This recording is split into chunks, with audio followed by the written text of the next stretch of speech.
Subscribe करें और bell दबाएं ताकि कोई खबर रह न जाए।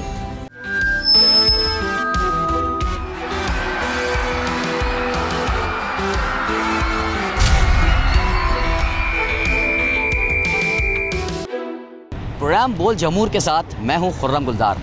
आज हम अपने प्रोग्राम में बात करेंगे कराची रहने के काबिल शहर नहीं रहा।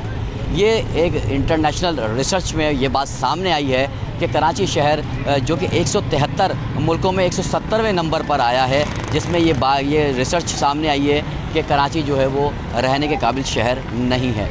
ये किस हवाले से कहा गया है? क्योंकि सफाई के इंतज़ामात, दीगर जो मसाइल हैं यहाँ पे, बिजली, गैस, पानी और सीवरेज का निज़ाम धर्म बरहम है। इस हवाले को और इस सारी बातों को मद्देनज़र रखते हुए रिसर्च में ये बात की गई है। यहाँ कुछ शहरी जो है हम उनसे बात करते हैं और पूछते हैं कि क्या इस बात में कोई सदाकत है, वो क्या समझते हैं। क्योंकि मुर्तज़ा वाब की जानिब से भी एक स्टेटमेंट सामने आया। मेयर कराची जो हैं उनका कहना ये है कि अगर शहर रहने के काबिल नहीं होता तो क्या 3 करोड़ की आबादी जो शहर में है वो लोग यहाँ रह रहे होते। तो जो यहाँ के जो लोग हैं जो यहाँ रह रहे हैं, ज़िंदगी गुजार रहे हैं अपनी, उनसे बात करते हैं। कुछ शहरी यहाँ पे मौजूद हैं, इनसे बात करते हैं और जानने की कोशिश करते हैं क्या कहते हैं। सर अस्सलाम वालेकुम। अच्छा, एक मीडिया रिपोर्ट रिसर्च में बात सामने आई है कि शहर कराची जो है वो रहने के काबिल शहर नहीं है। तो आप क्या समझते हैं, क्या मसाइल हैं, क्या वसाइल हैं, सब चीज़ों को मिला के हमारे शहर में कोई ऐसी मामलात हैं जो इस रिसर्च में बात की गई है? सर मेरे ख़्याल से 77 ईयर्स हो गए पाकिस्तान आज़ाद हुए।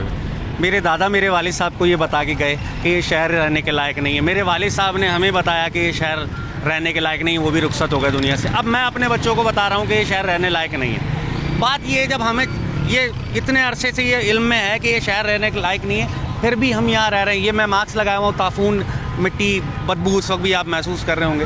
बात ये है कि ये यहाँ इस शहर में जो प्रोजेक्ट शुरू किए जाते हैं वो कमीशन के लिए किए जाते हैं। वो आवाम की भलाई के लिए नहीं शुरू किया जाता है। पहले कमीशन तय होता है, बाद में प्रोजेक्ट शुरू होते हैं। ये आपके पीछे ये रोड देख रहे हैं आप, एम्बुलेंस फंसी हुई है रश में इस वक्त, वो देखें, अगर कैमरामैन आपका दिखाए तो वो एम्बुलेंस फंसी हुई है रश में।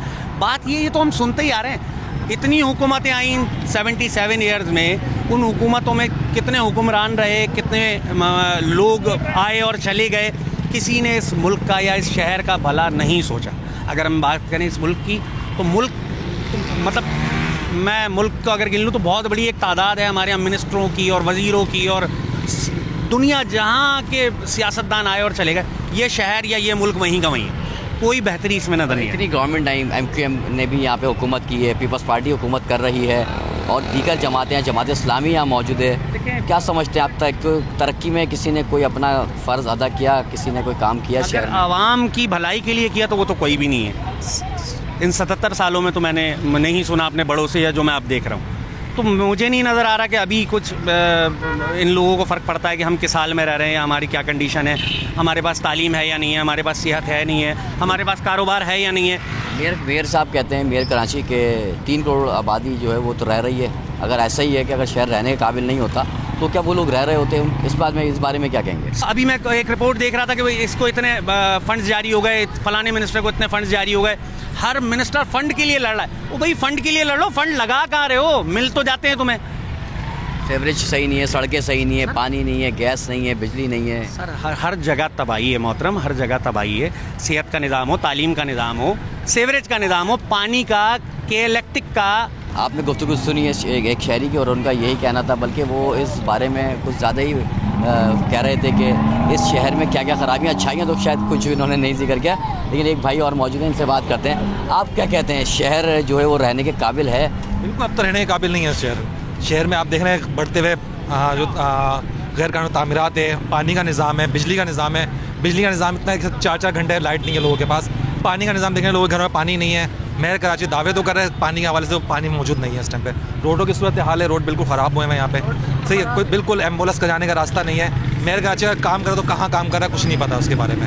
और पूरे जो भी आप देख लेंगे 4-4 मंजिला 5-5 मंजिला बननी है, ना SBC है, ना कोई कानून नहीं है कराची का। बिल्कुल, शहरी का भी यही कहना है कि कोई इदारा ऐसा हमने नहीं देखा कि जो काम कर रहा हो, अपना जो उनका जो जिम्मेदारी है वो पूरी कर रहा हो। कुछ और भी यहाँ मौजूद हैं शहरी, उनसे भी बात करते हैं। अच्छा ब्रदर, अस्सलाम वालेकुम। अच्छा, आपसे एक बात ये करनी थी कि एक इंटरनेशनल एक रिसर्च सामने आई है जिसमें ये कहा गया है कि शहर जो है वो 170 नंबर पे है, टोटल 173 में से 70 नंबर पे है। तो क्या समझते हैं ऐसा है कि इस शहर में क्या मामलात हैं कि ये रिपोर्ट भी सामने आई, और आप समझते हैं कि इस शहर में क्या क्या मसाइल हैं जो कि हल होने चाहिए? बेसिकली इसकी मेन वजूहत ये देखें, अगर कराची को आप रीड करें ना हिस्टोरिकली, या इसको ऑन द फ्यूचर रख के या इनकी एक्टिविटीज़ देख के आप रीड करें, अभी आपको एट अ मोमेंट नज़र आ रहा है किस तरह की सिचुएशन यहाँ पर बनी हुई है।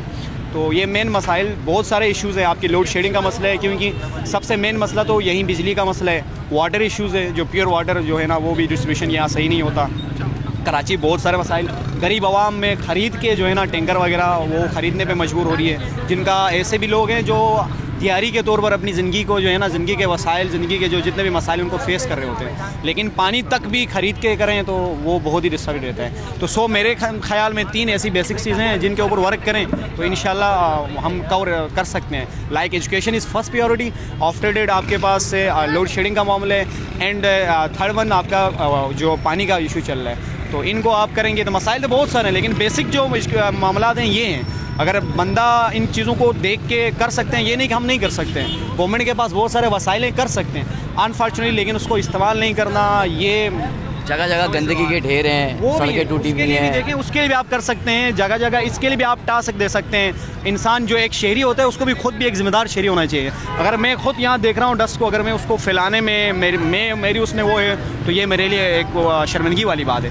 जी बिल्कुल, आपने मज़ीद शहरी की गुफ्तगू सुनी और उनका यही कहना कि हमारे यहाँ सिर्फ एक ही मसाइल नहीं है, दीगर और अनगिनत मसाइल हैं यहाँ पर। तालीम का शोबा ले लें, इसी तरह से दीगर जो शोबाजात हैं उन तमाम के तमाम जो है वो किसी न किसी मसले पे आके किसी न किसी जगह पर उनको तमाम को नज़र करने की ज़रूरत है। मेयर कराची साहब हैं, उनका भी यही कहना सामने आया कि अगर ऐसा ही है कि अगर शहर रहने के काबिल नहीं है तो 3 करोड़ के करीब जो आबादी यहाँ रह रही है वो कैसे रह रही है। बात यही है जो लोगों से आपने सुनी कि उनका भी यही कहना आया सामने आया कि जगह जगह गंदगी के ढेर हैं, सड़कें टूटी हुई हैं, और बिजली का निज़ाम ले लें, गैस का निज़ाम ले लें, ये वो बुनियादी चीज़ें हैं जो यहाँ पर मौजूद जो शहरी हैं उनको नहीं मिल पा रही हैं। मज़ीद आगे चलते हैं और दीगर भी लोगों से बात करते हैं और उनकी भी राय जानते हैं। आपने देखा कि जिस तरह से शहरियों का कहना है कि शहर में इंतहाई से ज़्यादा जो है वो मसाइल हैं जो कि हल करने की कोशिशें की भी जाती हैं, लेकिन जो शहरी हैं वो अब तक इसमें मुतमईन नहीं दिखाई देते हैं। प्रोग्राम को मज़ीद आगे बढ़ाते हैं और बात करते हैं। बड़े साहब मौजूद हैं। सर, आपने को इल्म में आया होगा कि इंडेक्स जो एक शाया हुआ इंटरनेशनली, जिसमें 173 ममालिक में से 170वें नंबर पर कराची शहर आया, जिसके बारे में कहा जा रहा है कि अब ये रहने के काबिल शहर नहीं रहा। तो आप क्या समझते हैं इसमें क्या वो बेहतरी होनी चाहिए कि हमारा जो शहर है वो और अच्छाई की तरफ जा बढ़े? अभी तो देखें ना, कराची को तो बर्बाद ऐसा कर दिया कि अभी कराची का कोई भी ऐसा शहर इनके हाथ में दे दो तो वो उसका यही हाल कर देंगे। यहाँ ना गैस है, ना पानी है, ना बिजली है, और लोगों के देखें लिविंग स्टैंडर्ड क्या है, बिल्कुल लो ज़ीरो जा रहे हैं लोग। अब इसमें क्या बेहतरी है, सिंध गवर्नमेंट को ही सोचना चाहिए कि क्या कर सकती है, लेकिन वो तो सब अच्छे की रिपोर्ट ही देते हैं। उसमें तो आप उनसे बात करें तो कहते हैं कराची बिल्कुल सही है। वो कह रहे हैं ये बात उन्होंने कही है कि अगर इतना ही ख़राब शहर होता और रहने के काबिल नहीं होता तो 3 करोड़ आवाम जो यहाँ रह रही है वो नहीं रहती। अब वो तो मजबूरी है ना, फ़लस्तीन में भी लोग रह रहे। आप यहाँ की रोडों का हाल देखें, यहाँ जो रोड इन्होंने खोद दी वो दोबारा बनाते नहीं है, और दूसरी खुदाई क्या है भाई, वो डेवलपमेंट हो रही है, ये हो रहा है, वो हो रहा है।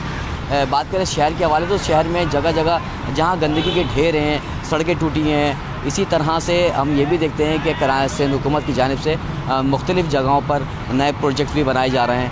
सफाई का इंतज़ाम जो है वो बिल्कुल कहीं ना कहीं सिंध सॉलिड बेस के हवाले किया गया। उनकी ज़िम्मेदारी दी गई कि जो बकरीद गुजरी उसमें जो सफाई सुथराई के इंतज़ाम थे वो सिंध सॉलिड बेस की जानिब से उनके हवाले किए गए। उन्होंने देखा इसी तरह से जहाँ सड़कें टूट फूट हैं वहीं जो है वो मरम्मती काम भी इस शहर में किए जा रहे हैं। तो जो शहरी हैं उनका भी यही कहना है कि अगर शहर इतना ही बुरा है तो लोग जो रह रहे हैं वो दूसरे ममालिक में भी शहरी जो है वो रहने पे मजबूर है। लेकिन ये हम सबको चाहिए, आवाम को भी चाहिए कि वो सफाई सुथराई का ख्याल करें, अपने घरों से कचरा जो है वो बाहर ना फेंकें। ये तमाम चीज़ों की ज़िम्मेदारी सिर्फ हुकूमत की नहीं है, आवाम की भी है। जो शहरी यहाँ रह रहे हैं, जिस तरह से वो अपना घर साफ़ रखते हैं, इसी तरह से वो शहर को भी साफ़ रखने की कोशिश करेंगे तो सारे मसाइल का जो है वो बेहतर हल निकल सकेगा। हमारे साथ मौजूद है अमीर जमात इस्लामी कराची। बात करते हैं उनसे। सर, आपके इल्म में आया होगा बिल्कुल कि शहर जो है वो कराची शहर एक रिसर्च में सामने आया है कि 173 ममालिक में से 170 कराची का जो नंबर आया। आप क्या समझते हैं कि ये शहर ऐसा है कि इसमें जो मसाइल हैं? देखिए, लीस्ट लिवेबल सिटीज़ के अंदर कराची का नंबर पिछले साल 169 नंबर था इसका, और इस साल 173 सिटीज़ में से कराची का नंबर 170 है। और इसमें जो है वो 5 इंडिकेटर्स थे, जिसमें हेल्थ था, एजुकेशन था, इसी तरह एनवायरनमेंट था। ये सारे इंडिकेटर से, इसी तरह इंफ्रास्ट्रक्चर है। अब इन सारी चीज़ों को जज करने के बाद ये फैसला दिया गया कि कराची का नंबर जो है वो 170 नंबर है कराची का। और ये कराची जैसे शहर के लिए जो 3-3.5 करोड़ आबादी का शहर है, इसके लिए और इसके चलाने वाले उन लोगों पर के जो 17 साल से पीपल्स पार्टी की हुकूमत विराजमान है, इसी तरह वो वफाक के अंदर भी है, MQM भी वफाक के अंदर शामिल है, KMC में काबिज़ मेयर मुर्तज़ा वहाब साहब हैं। इन सब के होते हुए ये तो सवालिया निशान है पीपल्स पार्टी की इस हुकूमत के ऊपर कि किस तरह ये शहर इसको ज़बूहाली का शिकार है। इसका इंफ्रास्ट्रक्चर तबाहाल है, यहाँ पानी मौजूद नहीं है, यहाँ सड़कें मौजूद नहीं हैं, यहाँ तालीम और हेल्थ के इशूज़ हैं। तो ज़ाहिर बात है ये तो कराची दुश्मनी है, जिसका शाखसाना ये है कि आज कराची 173 शहरों में दुनिया के कराची का नंबर 170वां नंबर है। लेकिन मेयर साहब तो कहते हैं कि अगर ऐसा कोई मसला होता तो 3 करोड़ की आबादी वाला जो शहर है, ये लोग कैसे रह रहे हैं? देखिए, एक बात तो उन्होंने तस्लीम कर ली कि शहर की आबादी 3 करोड़ है, जो किसी तौर 3.5 करोड़ नहीं है। तो उनको सवाल तो पहले अपनी पीपल्स पार्टी की हुकूमत से करना चाहिए है कि जिसने बाकायदा नोटिफाई करा कि 2 करोड़ 3 लाख आबादी का शहर है। आप खुद अगर मेयर साहब ये बात कर रहे हैं कि 3 करोड़ आबादी का शहर है, तो ये सवाल पहले हुकूमत से करें। आप 3 करोड़ आबादी के शहर को वसाइल दे रहे हैं, 2 करोड़ 3 लाख अफराद के वसाइल दे रहे हैं, और शहर ये 3.5 करोड़ आबादी से कम का नहीं है। और दूसरा सवाल तो ये है कि मुर्तज़ा वहाब साहब ये बताएं कि जो रिपोर्ट आई है वो इकनॉमिस्ट की रिपोर्ट है। इकनॉमिस्ट की रिपोर्ट पे अगर वो चैलेंज करना चाहें तो उसको चैलेंज करिए, ताकि शहर कराची के लोगों को भी तो पता चले कि शहर कराची का वो हाल नहीं है जो मुर्तज़ा वहाब साहब कह रहे हैं। शहर कराची का हाल तो बहुत अच्छा हाल है, जिसका जिक्र जो है वो मुर्तज़ा वहाब साहब ने कहा कि ऐसा नहीं होता, लोग यहाँ से चले जाते, इसकी आबादी 3.5 करोड़ आबादी इसकी नहीं होती। तो हम तो उनसे सवाल ये करेंगे कि आप उसको चैलेंज कीजिए इकनॉमिस्ट की रिपोर्ट को, कि जो इकनॉमिस्ट की ने अपनी रिपोर्ट पेश की है। बिल्कुल, आपने गुफ्तगू सुनी अमीर जमात इस्लामी की, और उनका यही कहना रहा है कि अगर उनको इस इकनॉमिक की रिपोर्ट के ऊपर कोई एतराज़ है तो मेयर कराची इस रिपोर्ट को चैलेंज करें, जबकि दीगर जो मसाइल हैं शहर के वो सब एक आवाम के और आप सबके सामने हैं कि किस तरह से हमारे शहर में बुनियादी सहूलियात जो है वो ख़त्म होती जा रही हैं, जिसमें बिजली है, पानी है, गैस है। इसी तरह से जो सड़कों की बात करें तो इंतहाई बदहाल सड़कें हैं। शहर की कोई सड़क ऐसी नहीं है जो मुकम्मल हो, हर सड़क जो है वो टूट फूट का शिकार है। इसी तरह सीवरेज का निज़ाम भी दरम बरम है। अब मज़ीद चलते हैं हम अपने साथी रिपोर्टर की जानिब और देखते हैं कि उन्होंने इस हवाले से क्या मालूमात इकट्ठी की हैं, उनकी जानिब चलते हैं।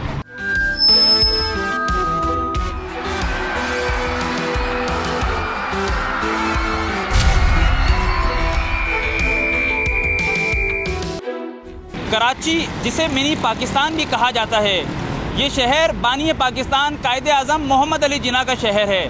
ये शहर कभी रोशनियों का शहर हुआ करता था, लेकिन आज ये शहर मसाइल के अंबार में गिरा हुआ है। यहाँ के रिहायशियों के लिए ना पानी, ना बिजली, ना गैस, जबकि इंफ्रास्ट्रक्चर भी तबाह। यहाँ पर ना अमन व अमान की सूरत हाल है, जबकि स्ट्रीट क्राइम भी बढ़ता हुआ नज़र आ रहा है। यही वजह है कि ये शहर दुनिया के रिहाइश के हिसाब से बदतरीन शहरों में इसका शुमार हो गया है। इसकी क्या वजूहात हैं, यहाँ के शहरियों से ही जानते हैं। आइए यहाँ के शहरियों के पास चलते हैं। हमारे यहाँ पर तकरीबन 16 से 18 घंटे की लोड शेडिंग हो रही है। हम दिन के 3 बजे से आए हुए हैं, और हम जो है ना पूर्ण अमन कौम है, गजराबाद में रहने वाले मारवाड़ी पूर्ण अमन कौम है। हम कभी भी इस तरह के इश्तियाल या लड़ाई झगड़ों से काम नहीं करते, हमेशा टेबल टॉक करते हैं। ये जब जब भी आता है, हमारी जमात एक रजिस्टर्ड कौम है और वो इनकी रिकवरी करवाती है। जब जब भी ये लोग शिकायतें लेकर आते हैं, इनके साथ भरपूर ताउन करते हैं, लेकिन ये तमाम हमारी खूबियों खामियों का कुछ हमको जो है ना नहीं दे रहे हैं इसका सबक। इसके अलावा 2 बजे से लेकर बाहर तक अभी तक इनका कोई भी बंदा बाहर नहीं आया। हम एक फ्लैटों में रहने वाले लोग हैं, बीमार लोग हैं, पेपर देने वाले लोग हैं, बड़े हैं, बूढ़े हैं, बच्चे हैं, बगैर लिफ्टों के हमारी जो है ना सीढ़ियाँ हैं। हम 7-7 मंजिला कैसे रहते हैं ये हमें पता है। हमारी बिलिंग भी होती है, उसके बावजूद भी हमारी लोड शेडिंग इतनी ही हो रही है और कुछ भी नहीं है। हम लोग बिलिंग देते हैं, दिखाते हैं, हमारे इलाकों में आते हैं, हमारे ओहदेदारान आए, 10 बार हम लोगों ने इनसे बातें की है, लेकिन ये हमारी बात नहीं सुनते, किसी कीमत नहीं सुनते। अब हम तो खुद बेजार हो गए। हमारे यहाँ पानी भी नहीं है, हम लोग कैसे बैठे हुए हमें ही दिल को ही पता है। खुद बैठे हुए बड़े बड़े ओहदों पे, लाखों तनख्वाह खा रहे, ठंडे एसियों में बैठे हुए पानी पी रहे। हमारे बच्चे पानियों के लिए भी तरस रहे। बिजली भी बढ़े, गैस भी बढ़े, सब कुछ करें, डबल हमारे पैसे जा रहे। एक कमाने वाला मर्द है, हमारा कोई 36 थोड़ी है हमारे घरों में। आप लोग एक कमाने वाले हो, 36 बंदों को लेके बैठे हुए हो एसीओ के अंदर, क्योंकि सबको आप लोगों ने फ्री किया हुआ है।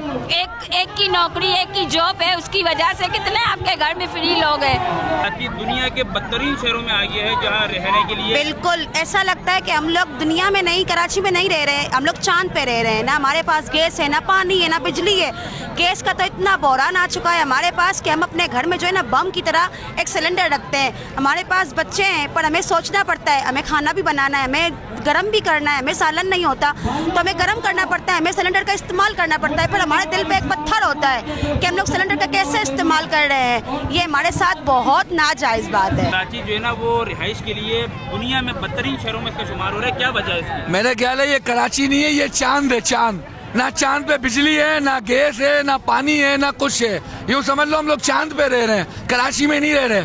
ओल्ड सिटी एरिया हमारा गजदराबाद, हम सबसे पुराने आए हुए सिलावट लोग, मारवाड़ी लोग। यकीन मानो पुरानी इमारतें हमारे अब्बा उस्ताद ने तामीर की है, लेकिन ना हमें गैस दे रहे, ना हमें बिजली दे रहे, ना हमें पानी दे रहे। हमारे बच्चों को अच्छी स्कूल, अच्छी तालीम कुछ नहीं दे रहे। आज हमारी माएँ बहनें रोडों पे आ गई है, ये शर्म का मकाम है इनके लिए। हमारी माएँ बहनें रोडों पे, हमारे नौजवान, ये मासूम बच्चे आज रोडों पे हैं। इनको शर्म नहीं है। ये वोटों की टाइम आते हैं, ये इलेक्शन की टाइम आते हैं, आवाम को याद करते हैं। आज किधर है ये के इलेक्ट्रिक, किधर है ये के इलेक्ट्रिक लाइसेंस? किसने अब वो अप्रूव किया है? कौन सा? कहाँ गया? What you mean? हम क्या करें? हम किसके पास जाएं? कौन सुनेगा हमारी फरियाद? बस अल्लाह है, अल्लाह पे भरोसा है, बस अल्लाह ही करक करे के इलेक्ट्रिक को। सीवरेज का क्या निजाम है? सीवरेज का हाल खराब है, सड़कों का हाल खराब है, हर चीज खराब है। मैं कह तो रहा हूँ चांद पे रह रहे हैं, ना बिजली, ना सड़क, ना गैस, ना पानी। आदमी के लिए शहर रहने के काबिल है या नहीं? बिल्कुल नहीं है, बिल्कुल नहीं है, बिल्कुल भी नहीं है सर। क्या ये वाकई सच है कि यहाँ के जो शहरी हैं वो इस वक्त उनका जीना दोबर हो गया है, उनके लिए जीना अजाब बन गया है, हमें कोई बुनियादी हकूक नहीं दिए जा रहे हैं? क्या ये सच है कि कराची में रहना इस वक्त जो है वो नामुमकिन सा हो गया? बिल्कुल सच है भजन। पहले तो ये शहर रोशनियों का शहर कहलाता था, कराची रोशनियों का शहर था। अब यहाँ का निज़ाम, यहाँ का मसला अब इतना ख़राब हो चुका है कि अंधेरों का शहर ही शुमार हो गया है। ये गजदराबाद के अंदर रात को जैसे 7 बजे लाइट जाती है तो रात को 2:30 बजे आती है, 2:30 पौने 3। उसके बाद फिर सुबह 7 बजे जाती है तो 12 बजे आती है। कोई मतलब ना पानी से हम लोग महरूम हैं, इसी वजह से कि ना मोटर चल सकती है, ना बच्चे स्कूल जा सकते हैं, ना कोई तालीमी निज़ाम है, ना कोई ऐसा मसला है। यहाँ पर बिल्कुल खंडर हो गया है ये कराची। अब वो कराची नहीं रहा जो आज से तकरीबन 20 साल पहले या 25 साल पहले जो कराची था ना। अब ये आपके सामने कराची का हाल है ये रिश्वत खोरी, जिसके पास पैसा है उसका कराची है। रहने के काबिल रह गया है या नहीं रह गया? कराची तो रहने के काबिल है, लेकिन कराची में रहने दिया जाए तो ना। यहाँ पे गैस नहीं है, बिजली नहीं है, अभी बिजली से परेशान हो गए हम यहाँ पे बैठे हुए हैं। कराची को जो है दुनिया में रिहाइश के हिसाब से बदतरीन शहरों में शुमार कर दिया है, तो आप क्या समझती हैं? कराची शहर जब रोशनियों का शहर था और the one of the best city, dream city होता था लोगों के लिए, पाकिस्तान के लिए स्पेशली, कि लोग यहाँ पर कराची को एज ए लंदन यूके समझ कर आते थे। लेकिन उसी कराची का अब हाल ये है कि इसको रोशनियों की जगह अंधेरों का शहर बना दिया है। पानी जो है वो जब आप अपना नलका खोलते हैं तो उसके अंदर पानी नहीं, सीवरेज का पानी आता है। तो वो तो किसी हैवानों के लिए भी सूटेबल नहीं है। ये बदतरीन शहरों में आ गया रिहाइश के लिए, जो कि ये रिसर्च ये सही है। बदतरीन शहरों में नहीं, कुछ अरसे के बाद आई गेस कि हम खुद भी जो बेसिक कराचीस्ट हैं, जिनके बाप दादा यहाँ पर पैदा हुए हैं, हम भी शायद माइग्रेशन के लिए सोच लें कि अब हमें माइग्रेट करना है। एक तो ये मेहरबानी है कि इलेक्ट्रिक वालों की, जिसकी वजह से इलेक्ट्रिसिटी जो एसेंस ऑफ द लाइफ है, लाइक इम्पॉर्टेंट के हम जिस तरीके से ब्रीथ करते हैं, वैसे ही इलेक्ट्रिसिटी हमारे लिए ज़रूरी हो चुकी है।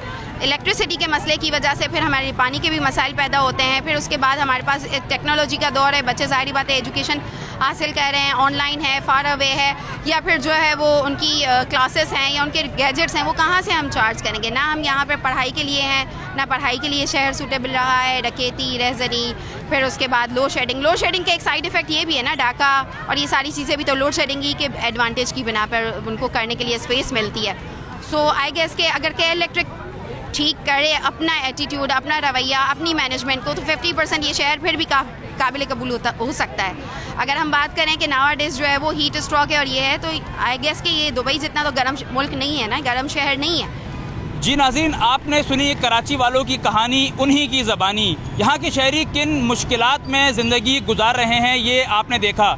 अगर घर की बात की जाए तो हमारी ख़वातीन और छोटे बच्चे और बुज़ुर्ग किस तरीके से गुजारा कर रहे होते हैं। ना यहाँ पर बिजली है, जबकि शहरी जो है वो बिल भर भर कर तंग आ चुके हैं, जबकि 18 से 20 घंटे इस शहर में लोड शेडिंग की जा रही है, जबकि शदीद गर्मी इस शहर में पड़ रही है, जिसके बावजूद लोड शेडिंग की जा रही है। ना इस शहर में पानी है, जबकि पीने के लिए तो बहुत दूर, इस्तेमाल करने के लिए भी यहाँ पर शहरों के लिए जो है वो साफ़ पानी मौजूद नहीं है। जिसके बाद गैस भी फराहम नहीं की जाती, जिसके बाद शहरी मजबूर हैं गैस ख़रीदने के लिए और सिलेंडर्स ख़रीद के वो बम अपने घर पर रखने पर शहरी मजबूर हैं।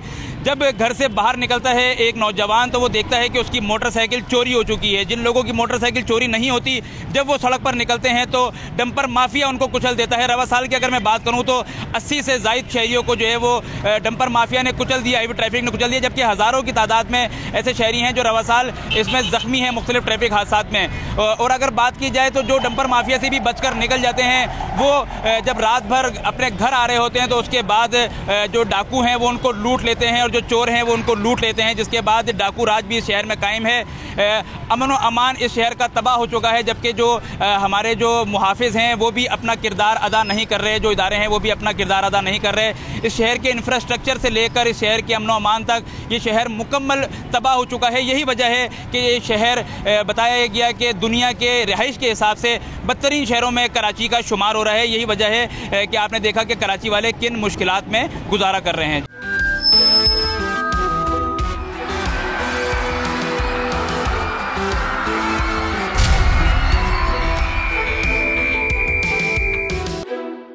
फलों का बादशाह आम किसे पसंद नहीं। आम जब आता है तो शान से आता है और जब जाता है तो शायकीन को उदास कर जाता है। लेकिन फ़िलहाल हम उदासी की बात नहीं करते, हम बात करेंगे आमों की आमद की। बिल्कुल मीरपुर खास के 30,000 मुरब्बा एकड़ पर फैले आमों के बागात से आमों की तुड़ाई और पेटियों की भराई शुरू हो चुकी है।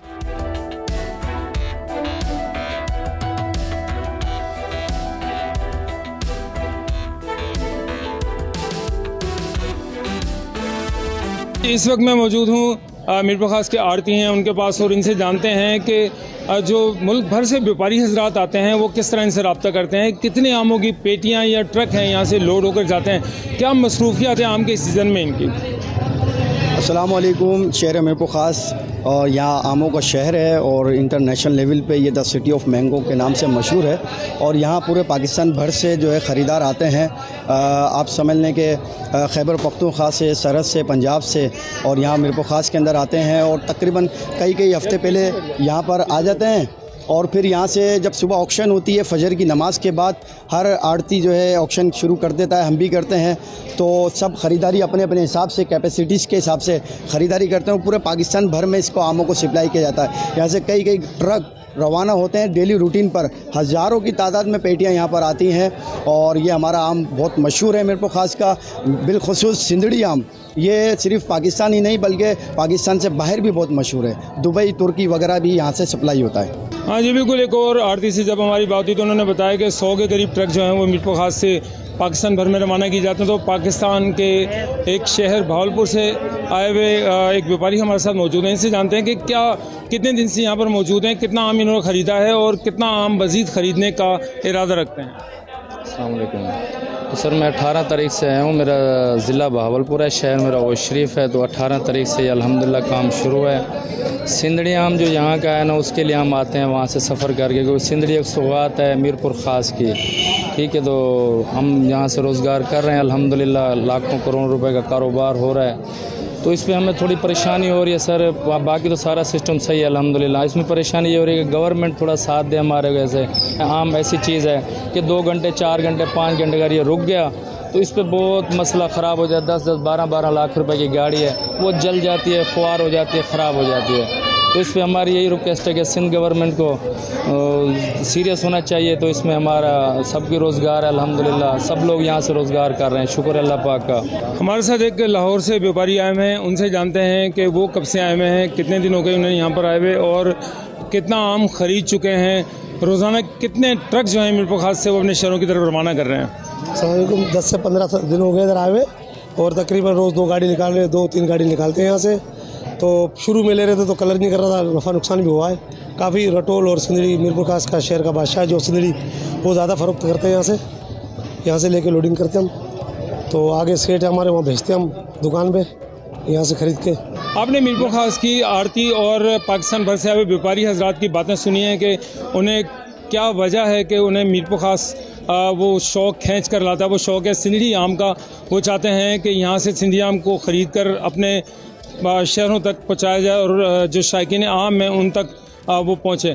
तो मीरपुर खास की एक वजह शोहरत जो है वो सिंदड़ी आम भी है। पूरी दुनिया में मीरपुर खास को सिंदड़ी आम के हवाले से ही पहचाना जाता है। सिंदड़ी आम दरअसल 4 शाखें भारत की एक रियासत से मीरपुर खास में लाई गई, जो सुंदरी आम के हवाले से उसका नाम सामने आया था कि सुंदरी आम की 4 शाखें, 2 शाखें काचेलो फार्म में लगाई गई और 2 शाखें सिंदड़ी के फ्रूट फार्म में, जो साबका वज़ीर-ए-आज़म पाकिस्तान मोहम्मद खान जुरेजो का फार्म है, वहाँ पर लगाई गई। जो ये 4 शाखें अब हज़ारों दरख्तों की सूरत इख्तियार कर चुकी हैं, और जहाँ से लाखों पेटियाँ आम की हासिल की जाती हैं और मीरपुर खास से वो पाकिस्तान भर में यहाँ से पहुँचाई जाती हैं। तो कितना सिंदड़ी आम पसंद किया जाता है।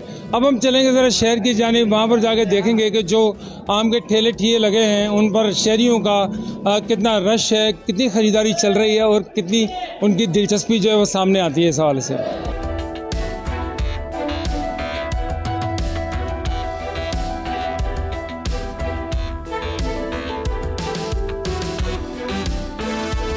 इस वक्त हम आ चुके हैं पोस्ट ऑफिस चौक पर, और पोस्ट ऑफिस चौक पर जिस गली में मैं मौजूद हूँ, इस गली के अंदर फ्रूट्स के ठेले लगते हैं, ठिए लगते हैं।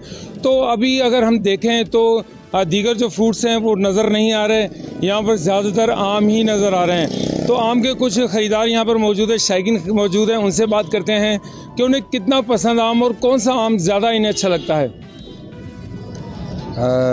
अस्सलाम वालेकुम। मैं आज आम लेने के लिए आया था यहाँ पर, क्योंकि ये आम वाहिद फल ऐसा है कि जो बच्चों की ज़्यादा बच्चों की फरमाइश होती है आम के हवाले से, क्योंकि ये ऐसा फल है कि जो रोज़ाना की बुनियाद पर ख़रीदा जाता है और रोज़ाना की बुनियाद पर हम लोग इसे घर पे लेके जाते हैं। क्योंकि ये इसका एक फ़ायदा ये है कि रात के टाइम में जो हम लोग करते हैं, इसका आम जो है ये चावलों के साथ हम इसको बड़ी शौक़ से खाया जाता है, क्योंकि ये हमारा सिंध में ये आम सिंदड़ी आम हमारे यहाँ पाया जाता है। तो सिंदड़ी आम हम शौक़ से जो है आम के साथ को चावल के साथ खाते हैं और बड़ा माशाल्लाह एंजॉय करते हैं इसके साथ हम लोग। अच्छा, अब ये बताएं कि आपको सिंदड़ी आम के अलावा और कौन सा आम अच्छा लगता है आपके घर में ले आया जाता है?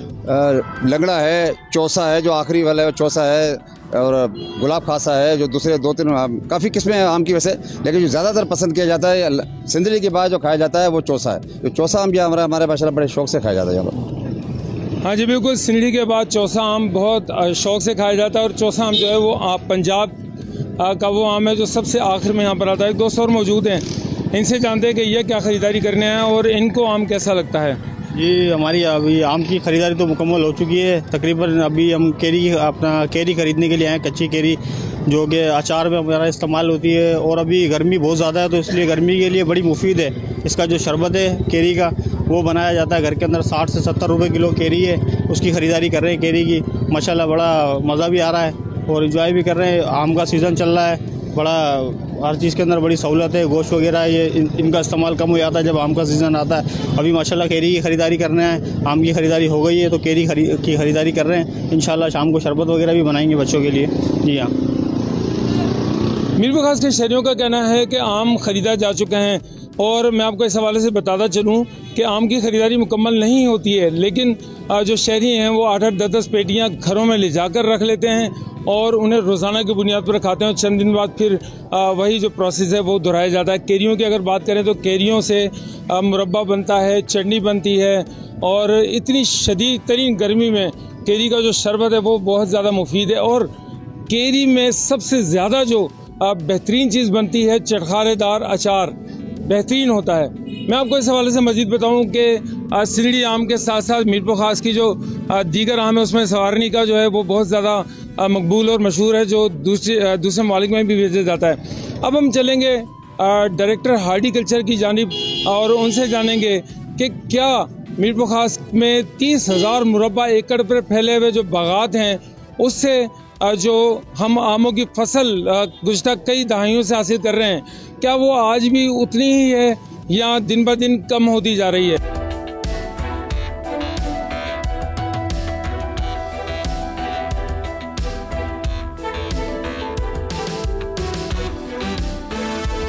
इस मर्तबा जो बागों में पानी की शार्टेज की वजह से बहुत नुकसानात हुए हैं, और दूसरी बात ये क्लाइमेट चेंज है।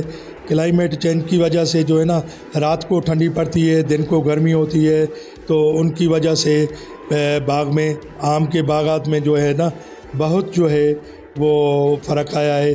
जो हमारा बूर होता है वो बहुत डिस्टर्ब हुआ है। उसमें यह है कि जैसे खरबूर उसको कहते हैं, खरबूर हो गया है, जैसे थ्रिप्स वगैरह उसका अटैक हो गया है। तो रात को ठंडी है, दिन को गर्मी है, उसको जो है ना सही जो है ना क्लाइमेट असर अंदाज नहीं कर सका है। बाकी जो है ये अभी आम जो वाकई इस मर्तबा कम हुआ है, और ये पानी की शार्टेज की वजह से पानी भी आजकल बहुत कम है। आपने देखा होगा कि कितने दरख्त है, तो हमारे दरख्त जो है सूख गए हैं ये पानी की वजह से, और ये अभी शार्टेज की वजह से। एक तो पहले बरसात आई थी, बरसात की वजह से पानी ऊपर आ गया था ज़मीन का, और पानी की सतह जो है वो डिस्टर्ब कर दिया दरख्तों के, उस पर भी आम जो है स्ट्रेस में गए। हमारी जो वैरायटियां हैं, कुछ जो है सिंदड़ी है, लंगड़ो है, चौंसो है, जो भी है ठीक है, वो सही उस पर हैं। बाकी जो मैनेजमेंट होती है ना, असली ज़मींदार जो असली चक्कर ये कर सर फरवरी महीने में ना ये इसको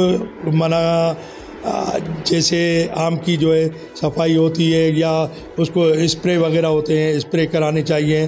तो ये चीज़ें जो हैं उन्होंने सही नमूने से मैनेजमेंट नहीं की है, तब जो है वो आ गया है माल फार्मेशन। एक चीज़ है ये है कि छुगे बन जाते हैं ये उसके बूर के, जिसमें से उनको जो है ना नुकसान होता है कि आधा जो है माल जो है होता है, आधा नहीं होता है। मीरपुर खास वैसे ही आम की वजह से मशहूर है। ये इधर जो 1937 में अंग्रेज़ों की तरफ से हार्टिकल्चर बनी थी, पहले इधर देसी आम होता था, उसके बाद ये क्राफ्टेड आम होने लगे हैं। बाकी इसमें ऐसा है कि इसमें जो आम जो हैं उसमें कोई 12-13 वैरायटीज़ जो हैं कमर्शियल हैं, यानी वो आपको मार्केट में मिलेंगी। सिंदड़ी हो गया, सिरोली हो गया, दसड़ी हो गया, गुलाब खास हो गया, स्वारनी का और लंगड़ा हो गया, और भी वैरायटीज़ हैं। मगर एक्सपोर्ट होने की वैरायटी जो सिंध से है या मीरपुर खास से है वो सिर्फ सिंदड़ी आम है। सिंदड़ी आम ही बाहरी मुल्क में जाता है, और दूसरे आम एक्सपोर्ट नहीं होते हैं, इधर लोकल मार्केट में वो चलते हैं। पंजाब का आम जो है वो चौसा जो है वो एक्सपोर्ट होता है, उधर सिंदड़ी कम होता है। कुछ रैमियार खाने में उन्होंने लगाया है, मगर वो जो मीरपुर खास वाला आम है जो उसका टेस्ट है वो बात है वो उधर नहीं होगी। वो इस वजह से कि क्लाइमेट की वजह से इधर हमारे पास समंदर की हवा चलती है, तो उससे वो आम भी साइज़ बड़ा करता है और मिठास की भी उसकी अच्छी है। मीरपुर खास का आम पूरे पाकिस्तान या पूरी दुनिया में बहुत ज़्यादा मकबूल और मशहूर है, और ख़ासियत यह है कि ये आम सबसे पहले पाकिस्तान की मार्केटों में पहुंचता है। लेकिन शोमे किस्मत के बहुत सारी वजूहात हैं जिसकी वजह से मीरपुर खास का आम आहिस्ता आहिस्ता कम होता जा रहा है। पानी जो है उसकी कमी भी और पानी की ज़्यादती दोनों ही नुकसानदेह साबित होते हैं। तो हम आइंदा किसी अच्छे और बेहतरीन मौजू के साथ आपके साथ फिर हाजिर होंगे। तब तक के लिए इजाज़त दीजिए। खुदा हाफिज़।